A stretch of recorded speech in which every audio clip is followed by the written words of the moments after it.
chunk by chunk? Um, Oh, you can play with them, so it doesn't Yeah, really matter. right.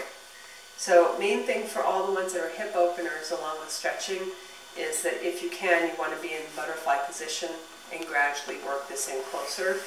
Okay. Important thing with that though is you need to have sit bones back and abdominals engaged. That's more important than how close your feet are. Okay. Okay. So first one's probably easiest from this position is C-curve stretching up along the spine and under the shoulder blades through here with abdominals lifted, not looking at your pubic bone. And then coming up over your sit bones to tango position and then just taking the arms back. You're one of my people with a little bit of not so stretchy arms, right? Right, I can barely do that. Okay, so aiming for your elbows. See how I still have my abs lifted and my chest lifted? Yeah. This is better for you than doing this. Okay. So for you, for right now, I'm working on it this way so that you feel right through here opening up. That's really the only part. The idea is opening. Okay. Opening. So this is opening your back. Right. Opening and that's the opening shoulders. the front. Okay. The next one is stretching over. Important thing here though is to keep your sit bones and abs so that what I'm doing is I'm stretching up and over as opposed to trying to get way far over. Right, okay. Trying to stretch up the side of my body and the side of my hip. Okay. And then after that one, I'll do this one from the side too. Right. It's coming up to tango position, contra body, and over that so that where you're stretching is here. Ah, okay. Because a lot of people, I'm seeing a lot of you do this kind of thing. Mm-hmm. So it's not to try to go over as far as possible, it's to keep this same position and then stretch from there. Where I really feel it is right here. Right. And then after that, opening up and over. So again, I'm stretching through here, but my abs are in and I'm lifted.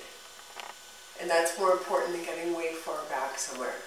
I can feel my sit bones on the ground, I can feel my abs in, I can feel the lift up through my whole body. So that on both sides. So side one, and then the front, think of this sort of like the vulture, you know, hanging over the cliff. And then up and over. Next one, same position here hopefully. Stretching up and over. This is the same way you can do in the yoga ball. If you have a yoga ball, go a lot further if you want. You lean over the ball? Yep, I'll go get it.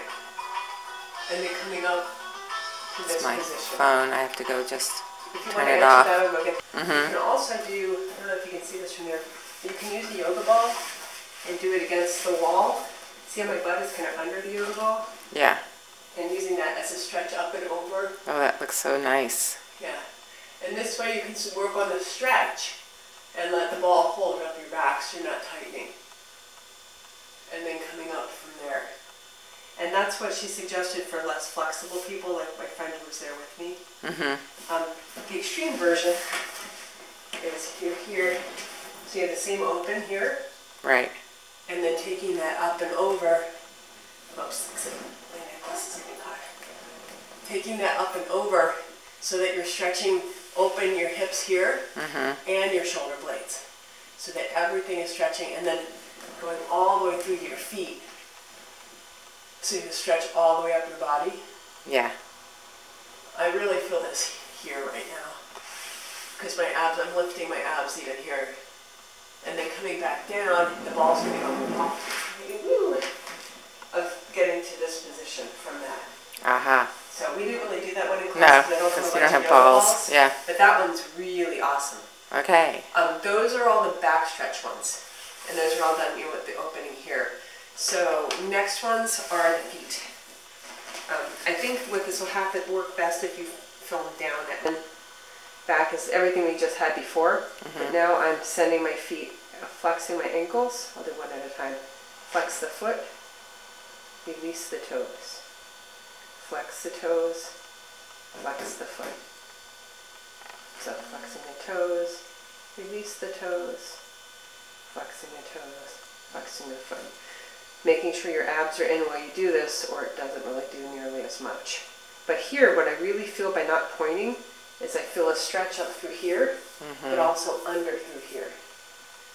And I feel a stretch all the way up through here. So once you do those, then the next one is this little tiny one that everyone's struggling with.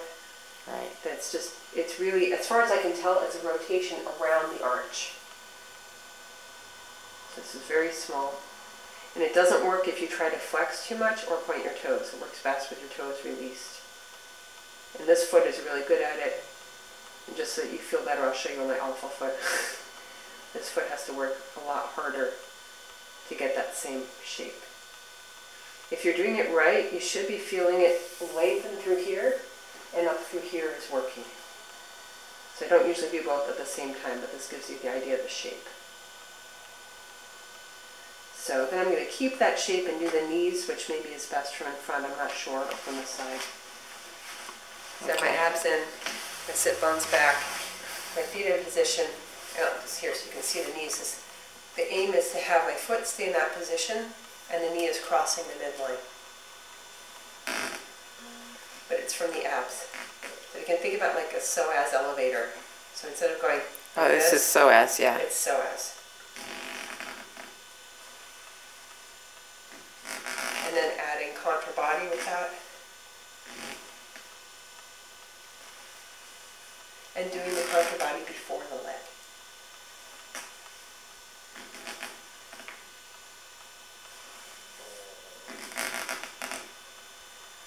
Okay, yeah. All right. Next one is that awful pigeon pose like one. Oh, yeah. That we're aiming for here is to have the hip bones as much as possible down and trying to maintain tango position as opposed to leaning over somewhere. So if you can't get your leg out that far, it's probably better to cheat sideways and to work on the hip opener here than it is to do the correct position. Once that's warmed up, mine's not 100% warmed up, so this should be interesting. You get it further back and still trying to keep the hip down and abs in. Once that's stretched, then taking the leg behind, my leg is turned out so my knee and my foot are along the floor. And then straightening that. And if you point the foot, then having the knee come up off the ground. So I'm still trying to keep this down. So it's a lengthening from here all the way through my foot. Bringing that in. This is what I'm not very good at yet. And aiming your heel for your butt so that the stretch goes all the way up through here. Yeah. Again, it's way more important to maintain the abs in and the lift here than it is to get your foot to your butt. And then that on the other side. Okay. The other yoga leg one, you either do with the foot in front, like this. This is the way I do it.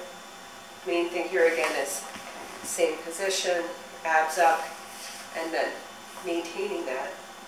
So I'm just pulling lightly on my knee so I get the stretch through here, the opposite of the openers we've been doing.